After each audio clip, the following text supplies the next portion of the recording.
Would you like to work closer to home, save money on gas, hard work and attendance? Then Belicio Foods is looking for you. Fits an on-site health clinic. For you, it's the brand new Cycle Search 2023, and we've got not one, but two we're giving away. That's right. It's twice as nice, and you're going to find our prices right here at Honda Suzuki Polaris Can-Am KO of Jackson, just off U.S. Route 35 at the Standpipe Road exit. Order House giving the big bike away over there. Tell them about it. Well, this one right here, a little bit used once it gets into your possession, but basically what you're going to be doing is searching all over our listening area for a set of keys that will go to these KOs. And of course, what will happen is you'll listen to the clues, you'll try to figure out where it's at, and once you think you know where it is, you go look for it. And when you find it, you win! So how do you win? Be listening to Matt and the Morning Crew each weekday morning. You're going to hear first on Mix 96 FM. Matt will have those clues, and then you can hear them across our total media platforms on 97 Country The Bull, also on WCJO FM, Pure Rock 98.7, and Fox Sports 105.3 FM. Again, you find that key packet, you're right away on a KO Storm 150 or this beautiful KO Predator 125. It's all from your friends at Total Media, and of course, Honda Suzuki Polaris Can-Am KO in Jackson.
Doing other things. Did you get it? Yep.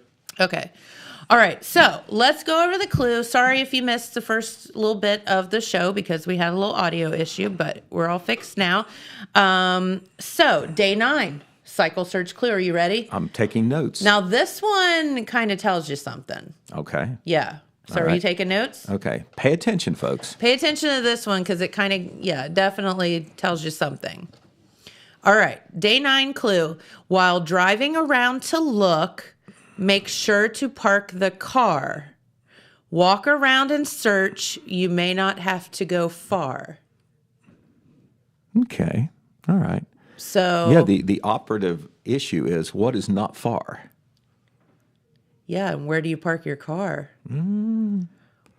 Must be someplace close to a roadway. That's what I'm thinking. What do you think? Or a parking lot? That's kind of a good...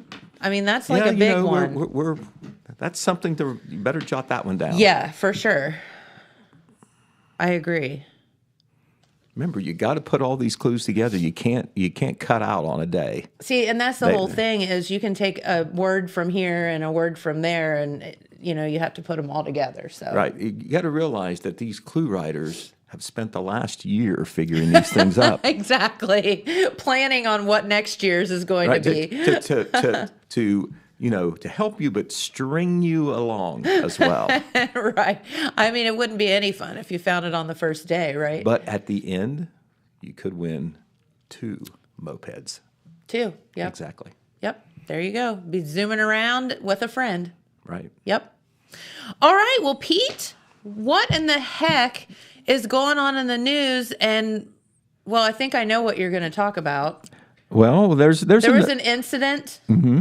Well, yeah, which one are we talking about? There were several incidents. Go ahead. I'll let you deliver. All right. Well, we will start off. We'll start off on the law enforcement front with a kind of an unusual crash. This occurred out. I'm not laughing. Yeah. I'm not laughing at the situation. It's crazy. Right. Well, this occurred out at Mark Porter Ford dealership on Mayu Road, just outside the city of Jackson.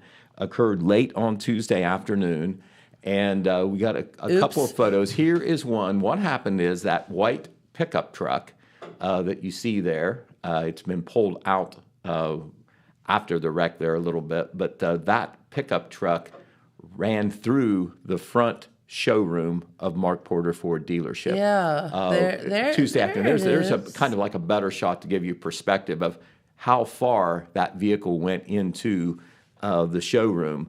On the good news side, we'll get right to that part first. Yeah. The female driver suffered only minor injuries. Okay. And there was nobody right inside the showroom that was struck by the pickup truck or any glass or anything that we were told about. And I So don't no know injury. how, because there are a That's obvious. ton of people working there and, Right, customers in there all the time. It's a big place, and this was in the middle of the afternoon, Yeah. so obviously, work going on there. But you see Sheriff Ted Frazier there. He was out there on the scene, and there in the foreground to the right of the sheriff is Jackson Fire Chief David Channel. Yes. They were both out there helping to, direct the investigation and all. Once again, nobody in the showroom was hurt. Obviously, though, severe damage to the front of the showroom there. yeah. I'm sure they've made some temporary things for security reasons and like that, and they'll have to do some major cosmetic work to fix things there. But what happened was the driver of the vehicle. We followed up and did get some more information on that we didn't have when we first posted information, and we actually had something in the Wednesday paper. The driver of the vehicle was Bonnie Howe. She is 64 years old from Hamden. And this is a couple different scenarios are possible here. But in this scenario, what happened was she was coming in to park.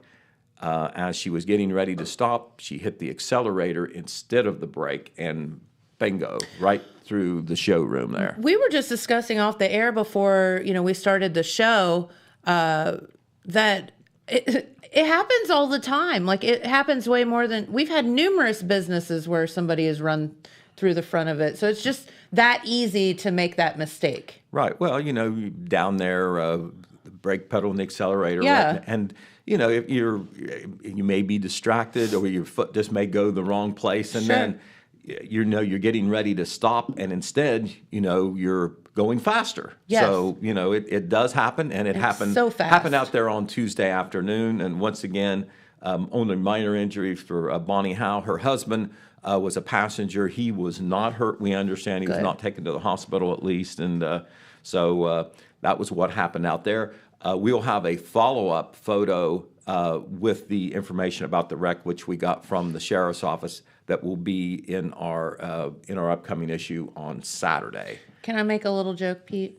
By all means, go ahead. You are the host. You can do whatever you want. Did anyone happen to notice that it is a GMC truck? It is a GMC truck, yes. And Is there a conspiracy there? One of the Facebook comments definitely noticed. Did they notice? It was the first thing I thought. Wait a minute, that's a GMC truck running through the Ford store.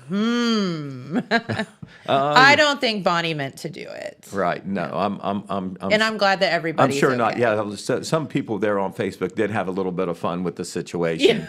But obviously a problem for Porter. Yeah. And I'm sure it shook up the house as well. Oh, So I would say we're so. just glad that it wasn't any worse than what it was. At the end of the day, everybody's okay, and it's easier to, shed a little light on it. Right.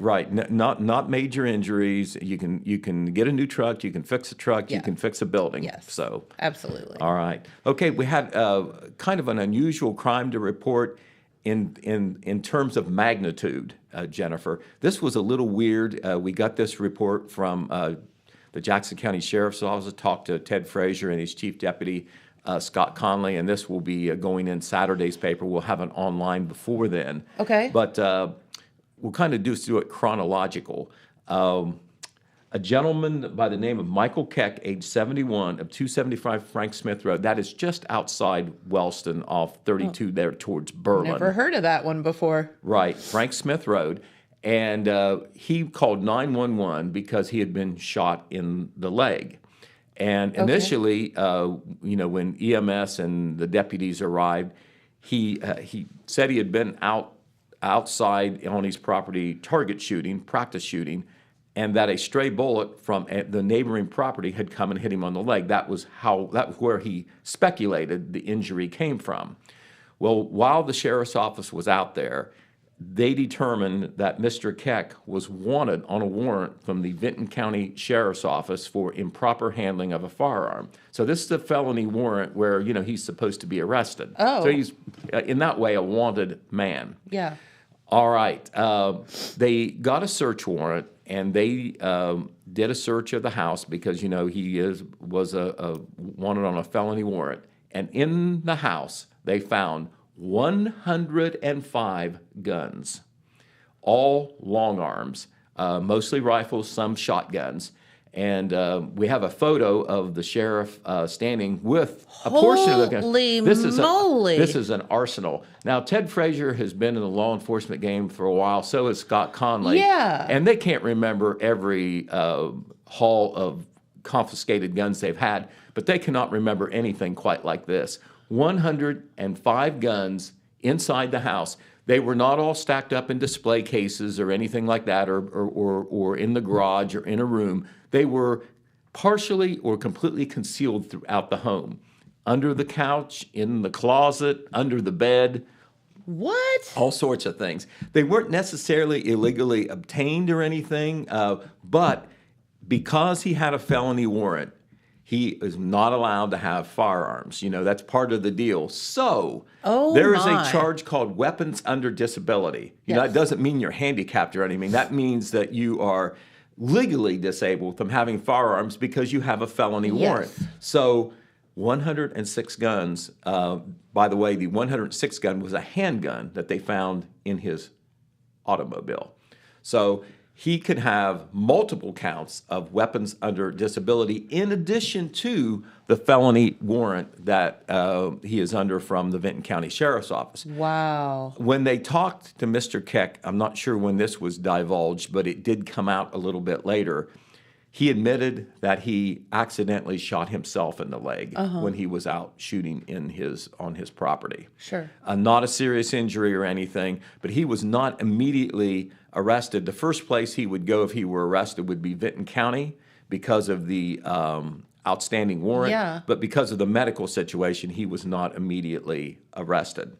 So that's a story that we'll be having coming up soon online and in our Saturday print edition. I'm curious, Pete. Did he say why he had all those guns?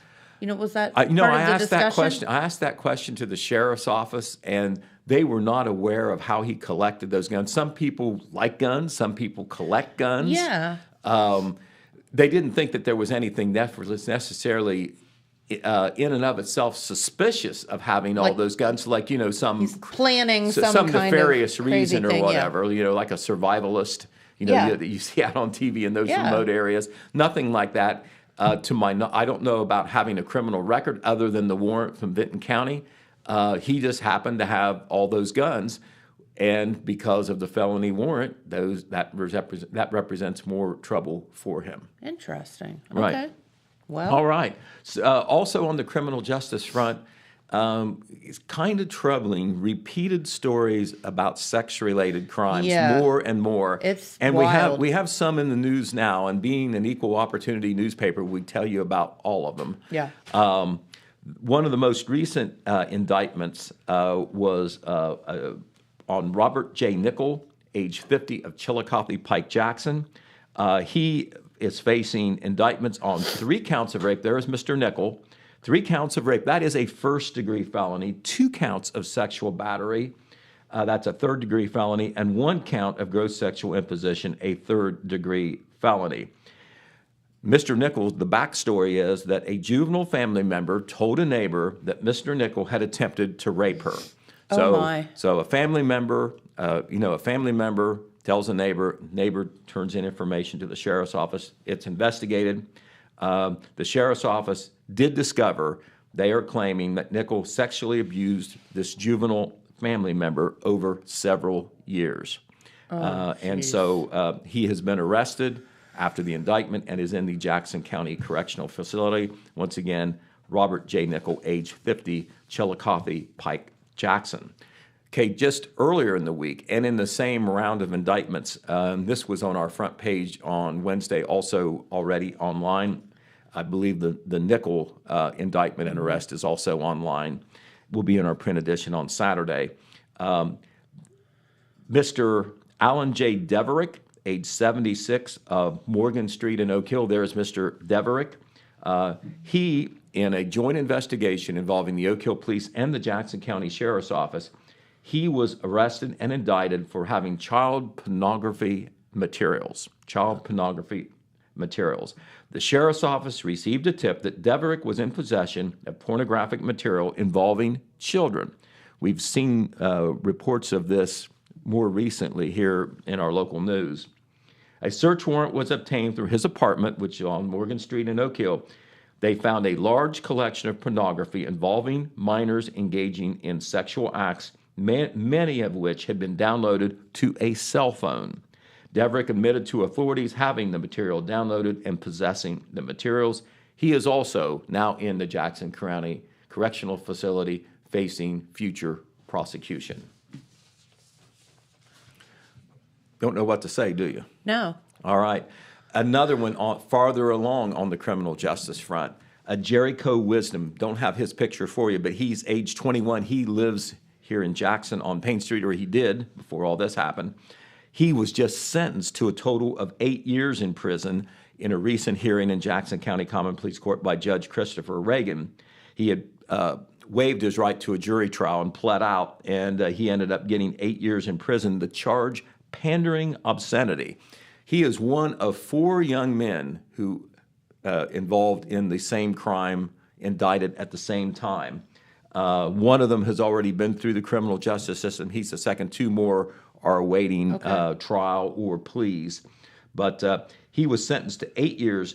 He was sentenced to 8 years in prison for pandering obscenity. What does that mean, Pete? Okay, I'm seeing what we have written on that.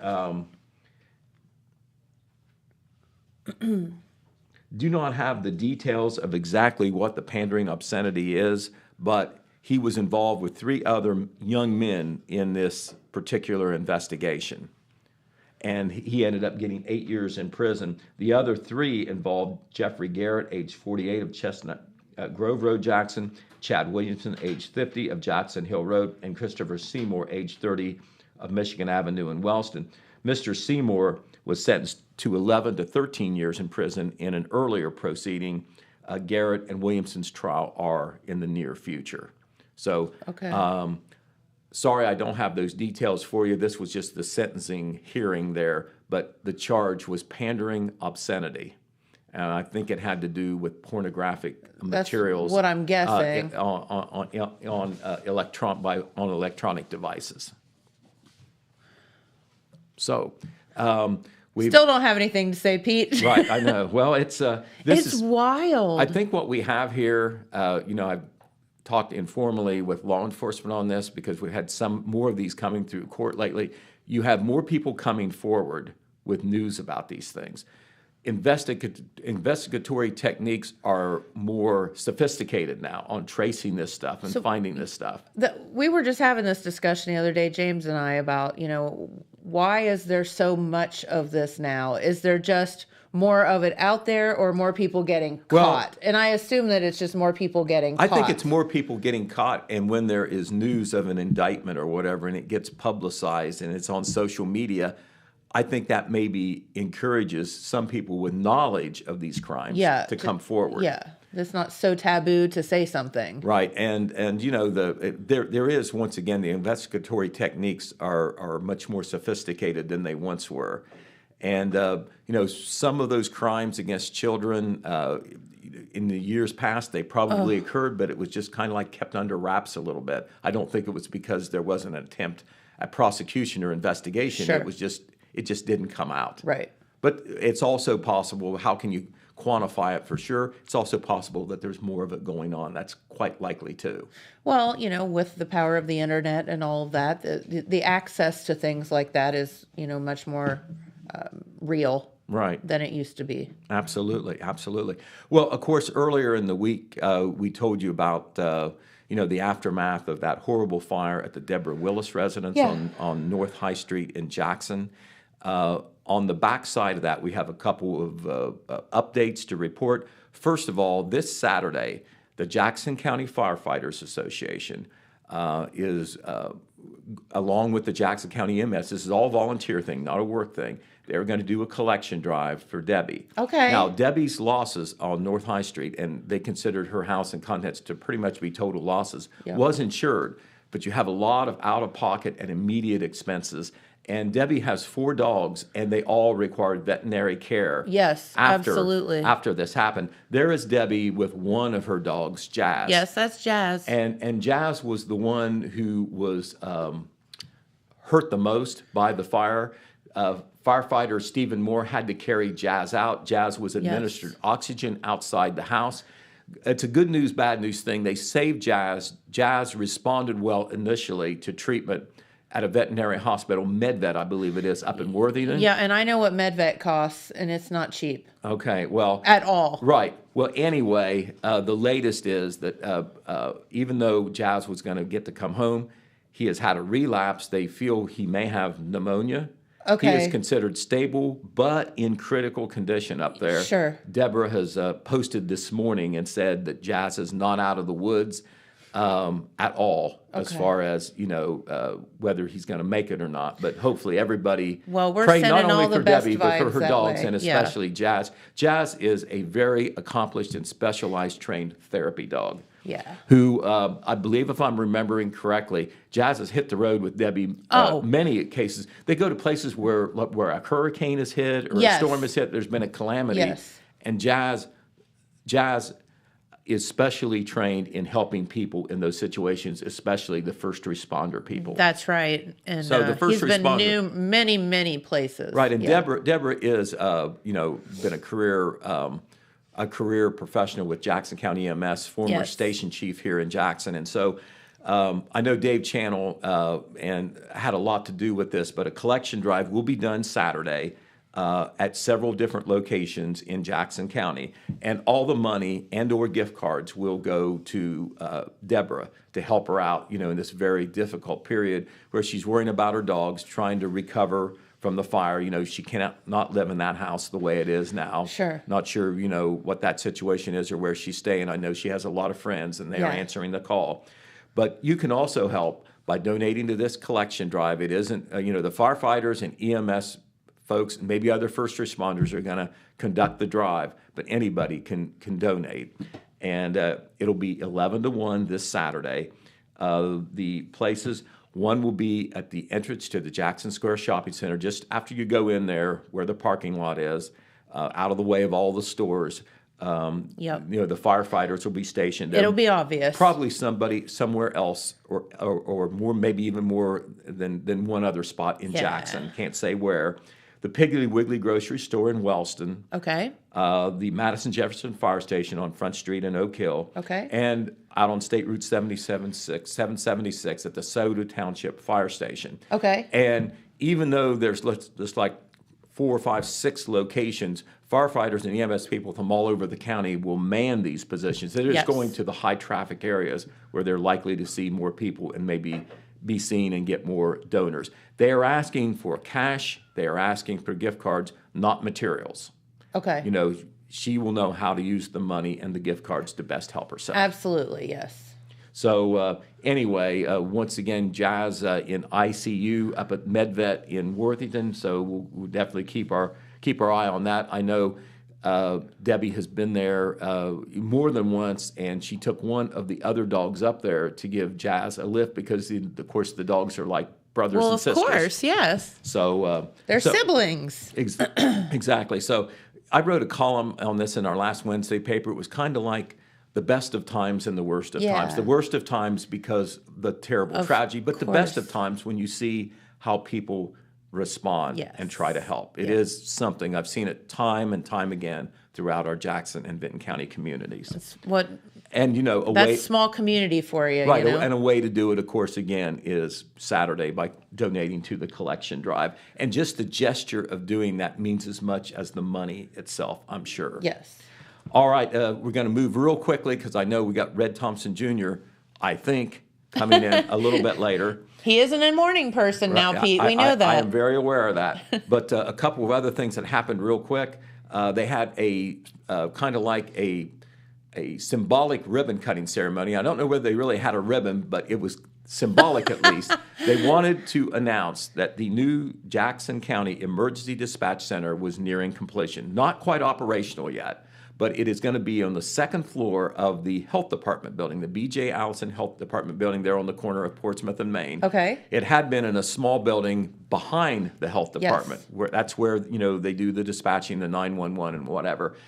Some of the leading public officials who are involved in dispatching, including the Sheriff's Office, EMS, EMA, they and the other technical people who help make that happen. The commissioners, of course, were there. They were there to announce this. We're going to have that story in our Saturday paper, but we're talking about a $1.2 million upgrade. Oh, wow. And the money coming from the commissioners, but through the American Rescue Plan Act funds. Okay. And so they will be able to implement what is called a CAD communication system, which is computer-aided dispatch. And it will be so much of an upgrade as far as being able to share information and transmit information from the dispatch center to vehicles and to other handheld devices that emergency people may have. Major upgrade. They hope that it will be operational no later than June, but they're working towards that right now. Okay. $1.2 million investment. Holy moly. Probably would not have been possible without those federal funds. Yep. Also, in the onward and upward department, the Wellston School Board at their last meeting, they finally decided that they're going to go forward with the weightlifting and fitness facility there on the campus. There is a drawing of what that building will look like. Oh, okay. They've had a number of delays, very frustrating because it kept getting to be more expensive than the money that they had on hand. Yes. And they want to do this and this and this, and so they tried to figure it out. They have decided on a compromise design, still a lot of money involved, and now they've got the design. It will be 1,878 square foot with a concession area, restrooms, a weight room, and this project will probably go forward construction-wise sometime this year. Cool. Maybe once the construction season starts. That will be right outside the Wellston High School track, which is right there adjacent to Wellston High School. That's so nice for the kids, you know? Right. I mean, it's like game-changing stuff. Right, exactly. Literally. Yeah, right. Pun intended. Right, yes. We go to high school sports to fishing.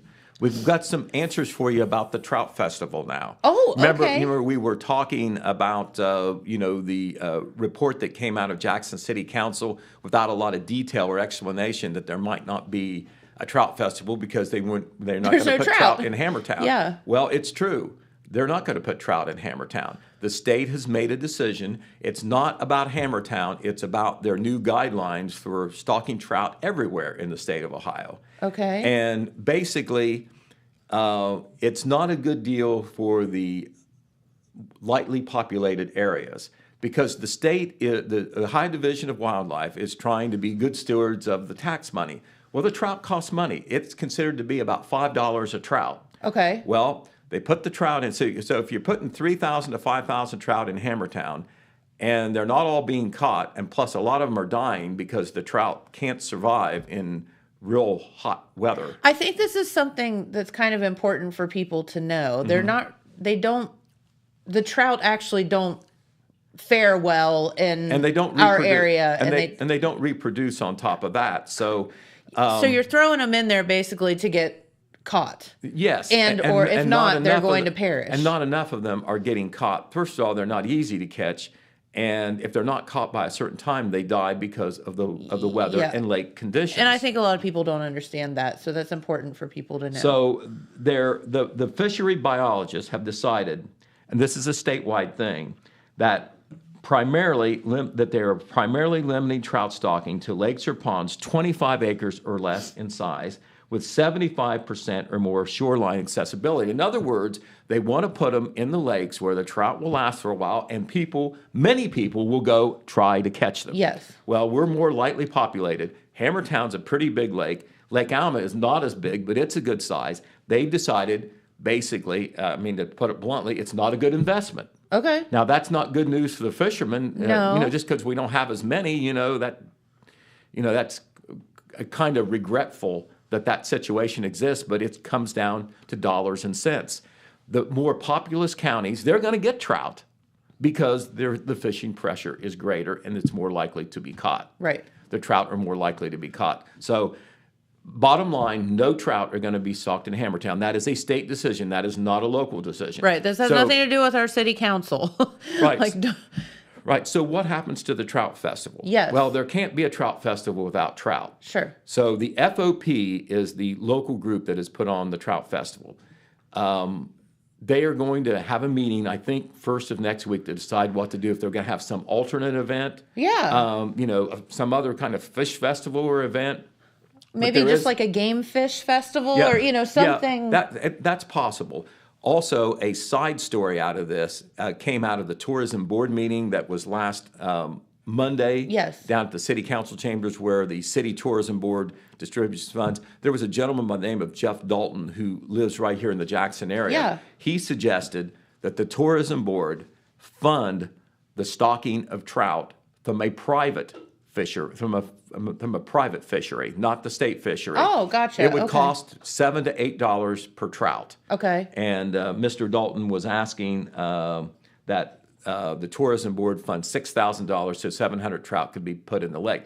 Now, obviously, that hit the tourism board cold. They did not make a decision on that, but they at least kept it on the table. Something to ponder, though. Right. They're going to meet again on Monday, and I'm not saying a decision will be made then, but the Trout Festival is normally held in mid-April, so something's going to have to happen pretty soon. Yeah, quickly. So a lot of people probably didn't know the trout did not reproduce. Right, They're and sterile. they when don't they put them in survive there. well here. And normally trout need running water in streams to reproduce anyway in the natural world. Yes. So no trout in Lake Alma, no trout in Hammertown, and definitely the Trout Festival in jeopardy. We have a very detailed story online that our associate editor, Phil Buffington, wrote. Okay. He talked with our local wildlife officer, Ted Witham, about it, and Ted passed along the bad news from the state. Yeah.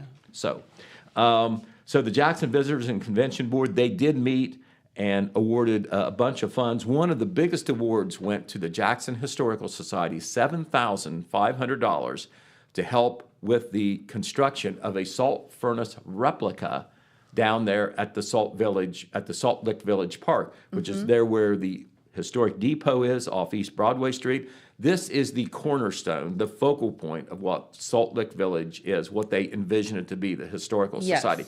They hope it'll be a tourism booster. Right now, that is an all-volunteer organization, don't have a lot of money, they get dues, they look for grants and donations, and they have a number of projects going, but this is the number one project, and that is Bill Martin, who is very much a leader of the Historical Society. He made the pitch to the tourism board. That is actually a picture from the tourism board meeting where he was speaking.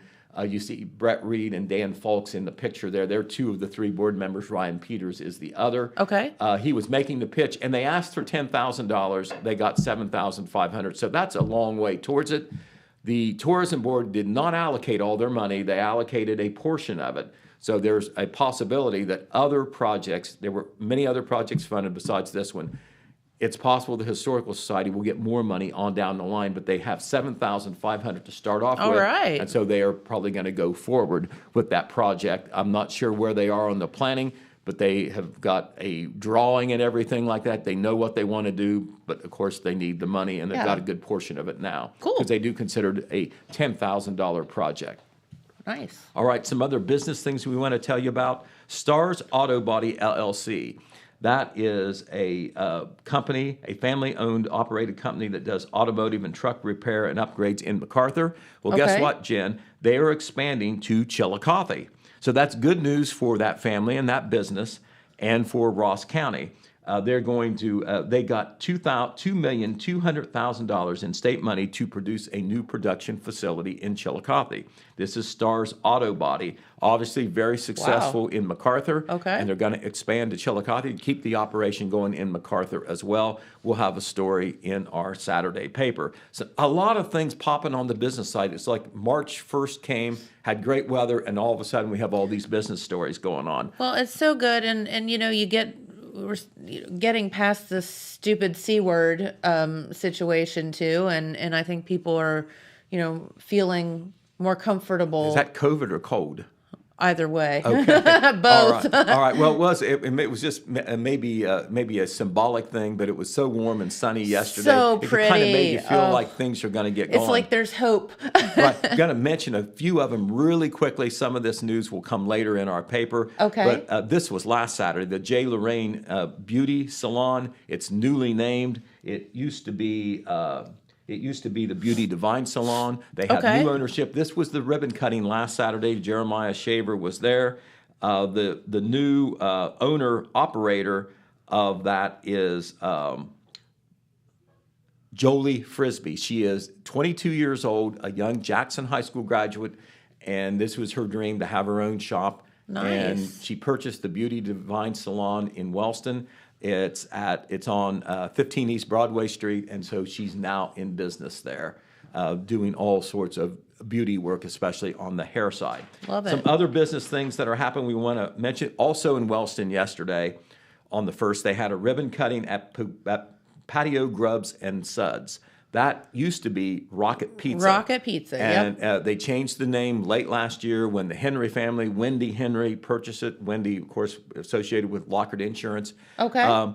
They waited until March 1st to do a ribbon cutting, but, you know, she's done some new things there. Yeah. And that's a very popular pizza place in Wellston. And so we'll have a report about what she's doing there, including their ribbon cutting event yesterday. Oh, great. Okay. Here in Jackson, not a ribbon cutting, but the first day of business yesterday for the Hobby Shop. They're at the corner of Broadway and Pearl, 200 Broadway, I believe it is, right across the street from the corner pub. Alex Shope was there.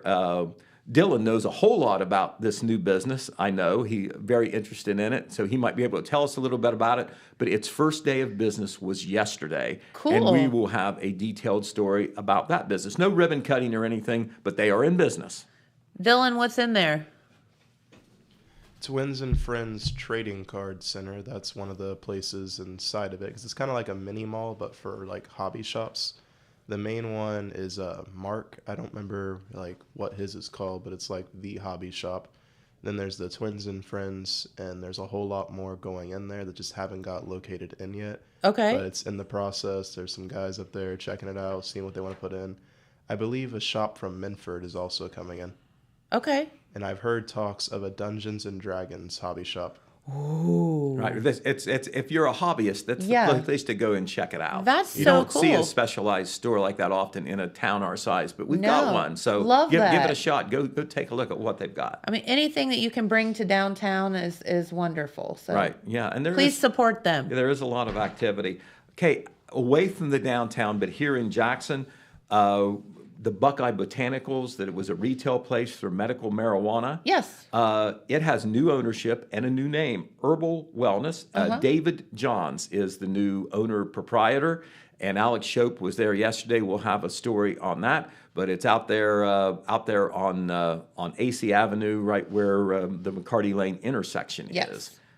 Just make the turn right there on AC Avenue, and there it is. I understand they've been very successful in the year or so that they have been there, but new name and new owner there.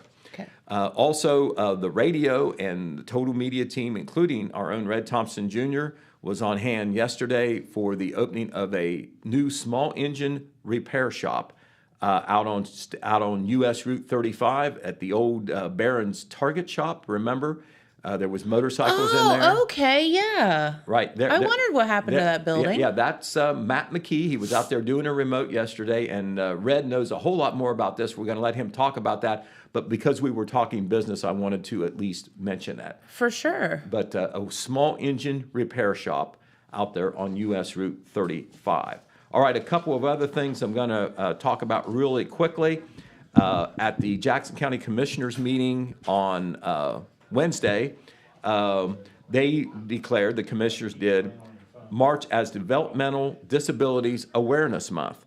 And the reason I mention this, it is March, okay. That is Nick Elliott, superintendent of Hope Haven, and the Developmental Disabilities Board was there, along with Christy Byler. She is the new principal this year of Hope Haven. Okay. There they are with the commissioners doing the proclamation. A lot of information given out about the importance of supporting, the DD community and the things that are happening out at Hope Haven. And of course, the students and the adults that are there. But the reason that we wanted to get this on the air and mention it today is there's going to be a special event tomorrow at the Parks Edge Event Center, where it is called a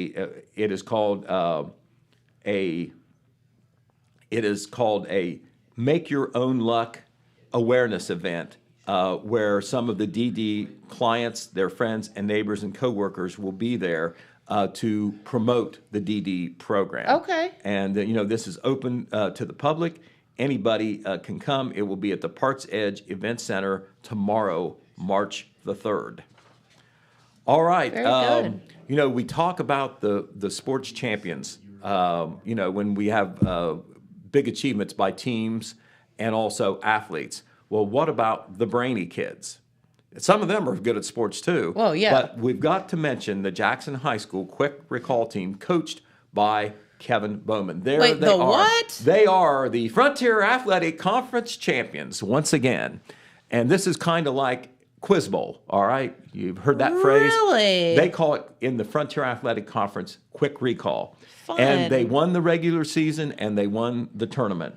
With a 11-1 record during the regular season, and then they went undefeated during the tournament. The JV team even also won the conference tournament. Nice. The same teams that they play against in basketball, football, all the sports are in it, plus Unioto, who is not normally in the FAC. But I want to mention the names of these kids. They are Abby Plants, Dylan Ray, Alexis Bragg, Donald Cruz, Izzy Stewart, Luke Jolly, Natalie Malone, Emma Malone, Liam Milliken, David Eflin, Tyler Malone, and Aiden Crabtree Jr. And I don't know whether there's anything in the genetics there, but Liam Milliken is Courtney Leach's nephew. Yes. Right. So, something may be going on there with the genetics. But anyway, congratulations to the team, and we will have a story on that in our Saturday paper. A couple other quick notes.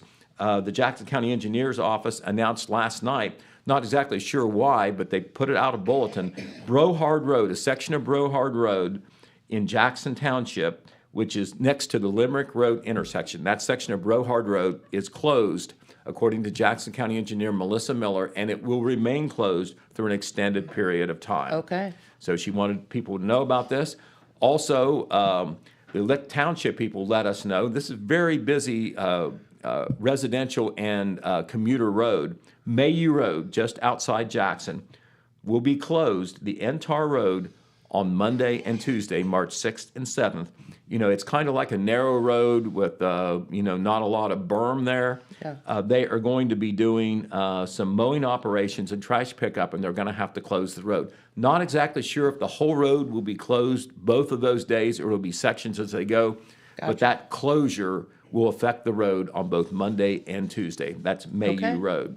Also, it seems like the Jackson County Fair may be well in the future, but if you want to be on the royalty team, whether you're going through Queen, grade level attendant, Little Miss, Little Mister, it's time to step up to the plate and apply. As a matter of fact, the royalty contests are all going to be April the 22nd, Saturday, April 22nd. Okay. Much earlier than they used to be. They were that way last year, by the way, but they're doing it again this year. Okay. That way, the royalty is picked. They have more time to get ready for the fair, which is Sure. in July, and the girls can buy all the clothes they need, all that stuff. But if you are interested in trying out for any of the grade level attendants, Queen, Little Miss, or Little Mister, the application deadline is March the 28th, Tuesday, March the 28th. Okay. And you need to contact Jackson County Fair Director, Queen Director Angie Eisenogel by phone, or you can email her as well. And we will have a story in our Saturday paper about the application process there. But you basically do it online at the Jackson County Extension Office website. You just go to the Jackson County Extension Office website, which is at go.osu.edu/fairqueens. If you just go to the extension site, you'll see where the link is there. There you go. All right. But you have to apply by March the 28th, and there will be no exceptions otherwise. Okay, we want to mention another thing about the Jackson Ironman Alumni Committee. Okay. I'm on that committee, so Yeah. I know this to be true. We're going to meet on Monday evening to do further planning, but now we know for sure that there's going to be an after party. It's called The Happening, and it will be after the program. The program will be 5:30 p.m. on Saturday, May the 27th at the Jackson Middle School Auditorium, Yes. old high school for Yes. us old folks. And after that, the happening will take place 8 p.m. at the Parks Edge Event Center. Okay. And it's for all the alumni. It is a ticketed event because they're going to have food and live music and all. So you pay up $20 in advance. You've got to call ahead because we got to know how many people's coming, right? That's right. So it's easy to do. You call Vicki Williams, who is such a stalwart with the alumni committee, Yes. class of '69. I hope she doesn't get mad at me for saying that. The number for Vicki is 740-418-2117. Once again, 740-418-2117. We'll have that story, and it will be online as well in our Saturday paper. Sure. But you have to do it in advance. The program will feature 4 anniversary classes in the spotlight, the classes of 70, 71, 72, and 73, because this is the first year in 4 that there's been a program because of the C word. Okay. All right, so there we go. And not cold. And I've got the seat all warmed up for our man, Red Thompson Jr., looking good. He and, is. And ready to tell you about that new business out on U.S. Route 35 and who knows what else. I'm excited. All Come right. on over, Red. You're looking quite dapper today, Red. Thank you. And thanks for having us back. Well, of course. It's always nice to be on even in the morning hours. I do a little better in the spring and the fall than I do in the winter and the summer. He's not a morning person. Let's just get that out in the open. Oh, goodness. But before we talk about Matheny's, wanted to let you know that it's springtime, and Pete mentioned the festivals. And in Benton County, that's the Wild Turkey Festival. Yes, that's right. I'm going to a meeting tonight at their committee meeting at Marmarini's restaurant. And they are telling me, I don't want to say any names yet because it's got to do with funding, but they are looking at a major classic country star for the festival. Ooh, cool. Someone with name recognition, and there's 2 or 3 of them they're considering. So, Nice. and they've got to nail down some money because they're not cheap. Yeah. But it is someone that people in the area would know, and they have fan clubs, and it would be a good draw for them. Very good. I know, in the past, the Wild Turkey Festival has always had such good entertainment. So it would be wonderful for them to be able to snag somebody very popular. Yeah, it is, and this would be a classic country star, one of the older ones, but it is, like I said, it is someone that does have fan clubs and is well known. So, Cool. So if they go with 2 or 3 people they're looking at, and they're going to decide tonight, or they're supposed to, and they've invited us to the meeting. So Very good. I'll break that late tonight if it turns out to be one of the big ones. Stay tuned. So that's kind of an update for them. And Pete mentioned we went out to Savageville Road to the Matheny's small business grand opening. He's got a Love big that. building. Yeah. So that's a great building. And I think he's going to have some other businesses, maybe an antique store or a bargain basement store, and maybe a couple other things. But it is that time. It's get your lawnmower fixed. Yeah, well, I have one that needs fixed, and I had no idea where to take it. So there you go. Am I in good? Am I in now? He is very good. He's been in business a long time here in the area. Yes. And so, yeah, the only thing that he said was, this is the time when everybody's getting their lawnmowers out. So if you want it fixed, I'd get it out there quick. Okay. Well, I'm fixing to. How's that? Do you have contact information, Red? Yeah, he's got a Facebook page, Matheny's Small Engine Repair. Okay. And he is one of those merchants. More and more, the merchants will take care of business through their messenger on the Facebook, and he's one of them. Okay. Some of the restaurants now, you can order a pizza or something on their Facebook Messenger.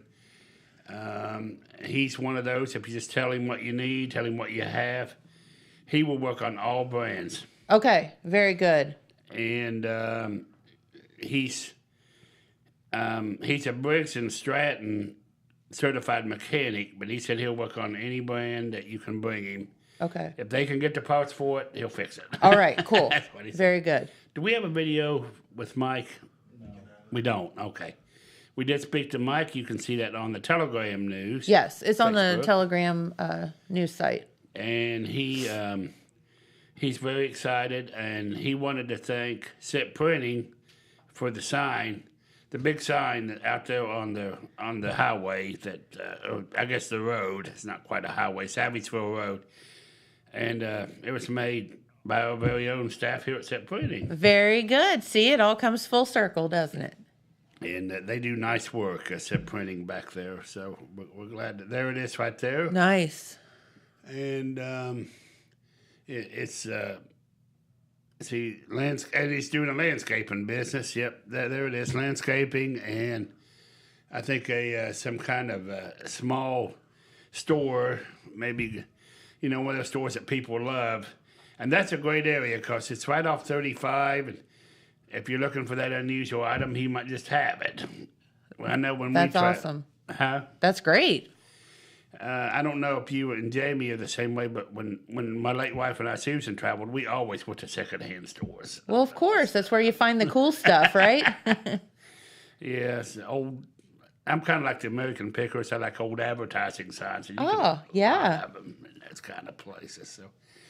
So good luck to Mike, and we'll have a story and pictures on an upcoming edition of the Telegram on that. And back here to Jackson County, I was in Oak Hill Tuesday night. And one of those subjects that can be a little touchy at times, but I think Oak Hill is trying to just make sure their community is what they want it to be. They're going to update the zoning code. Okay.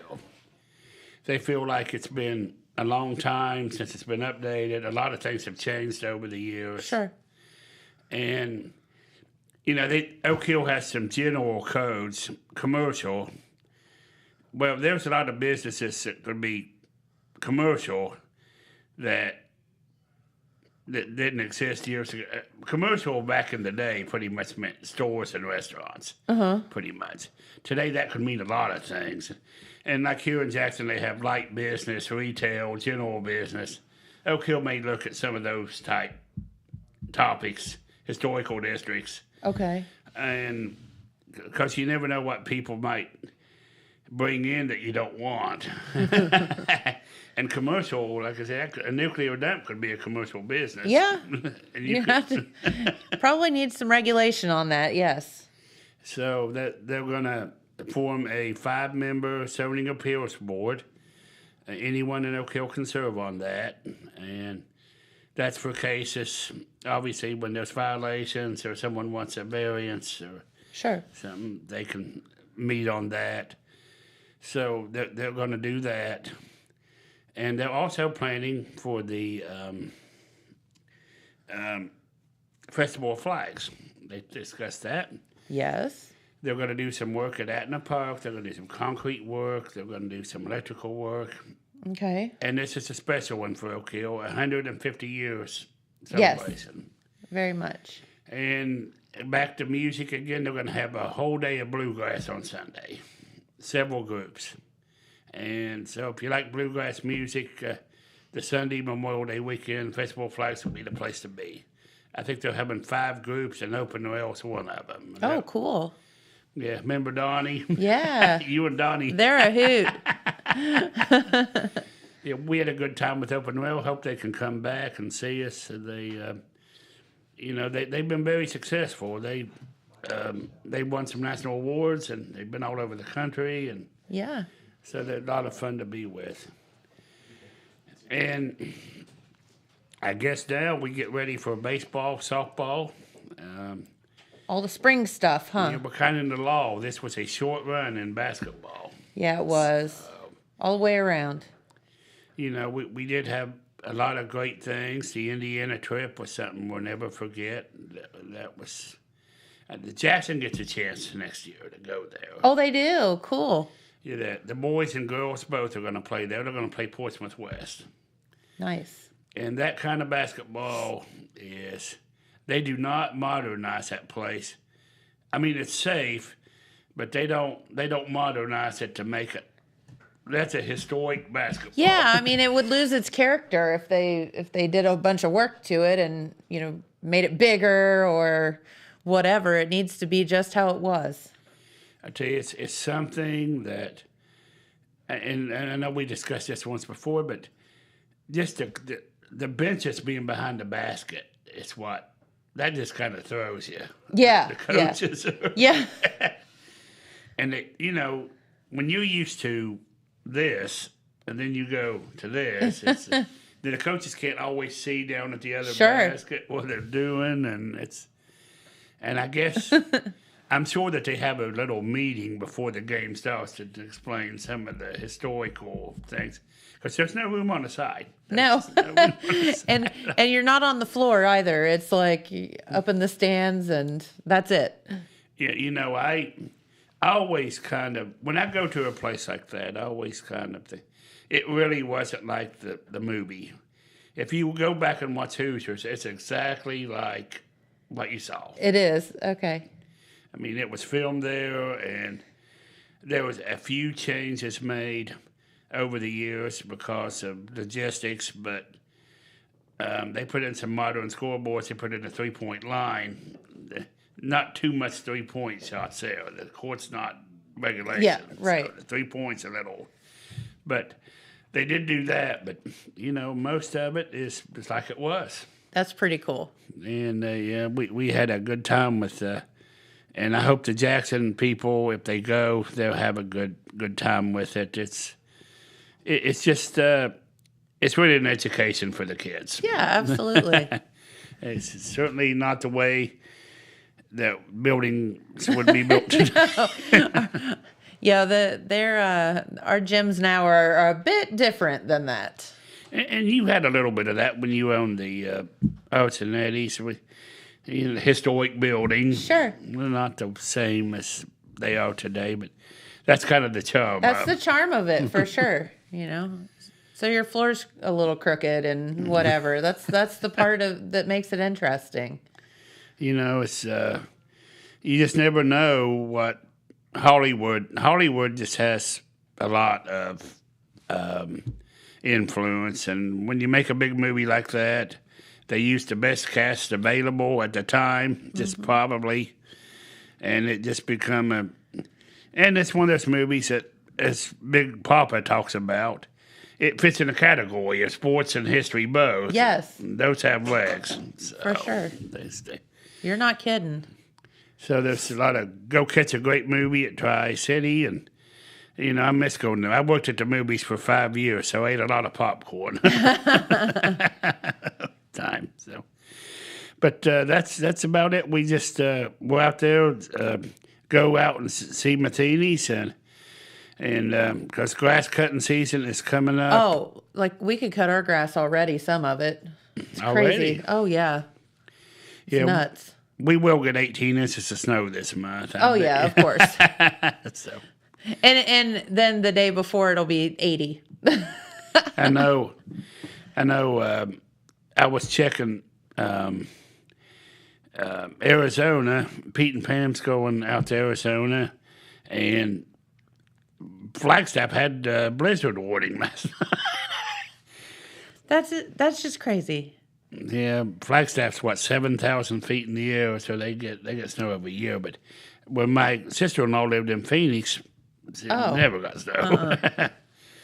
So she said it was cold 1 year of the 10 that they lived out there.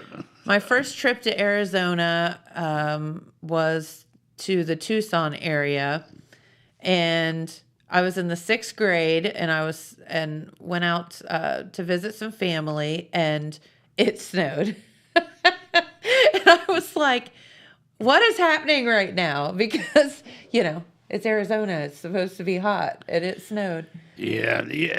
One thing about Arizona, I think I do, and I think a lot of people do. When they think about Arizona, they just think about the Phoenix area. Yeah. And it's, in the Phoenix area, it really doesn't snow. I've never been there. My wife got to go out there before she passed away, but to see her sister. But they went up to the Red Rocks. Yeah. And that's where Flagstaff, or close to Flagstaff. It's cold there, or it can get cold. It's a beautiful state. Completely different than where we live. Yeah, it certainly is. I know a lot of people go to the Grand Canyon. They just have a lot of tourist things in Arizona. Obviously, the Phoenix area has baseball and football and a lot of NASCAR. They got. When my brother-in-law Danny lived there, he loved NASCAR. That was his thing. He really wasn't into baseball or football, but he has a condo that's looks over the Arizona Dome. Oh. You can see it from outside the window. So back when the property got real bad in Arizona, or the real estate situation, they picked up a condo for very under market value, which the banks had foreclosed on. Oh. They picked up a home and a condo. That's nice. I mean, good for them, bad for somebody else, right? Yeah, so that's back when 2008, when the economy was in jeopardy. Lots of bad stuff going on back then. But it was good for them, and they spent 10 years out there in Arizona, and they enjoyed it. They decided to move back to Ohio, but they had a good time in Arizona, and it's just a great place. They really enjoyed it. So. Oh, good. So. All right. Well, Red, thank you so much for stopping by, giving us an update on what you got going on, and can't wait to hear about this Wild Turkey Festival entertainment. That's going to be a good one. So you keep us updated, will you? Well, looking forward to it, and we ought to know by about 8 o'clock tonight, we ought to know who it's going to be. Sounds good. All right. Well, have to get out of here for the day. Hope that you have a wonderful day, and we'll be back here tomorrow with some of our friends from 4-H. So we'll look forward to that. So have a great day, Red. Thank you. We'll see you back here tomorrow. Thanks for watching. Bye-bye.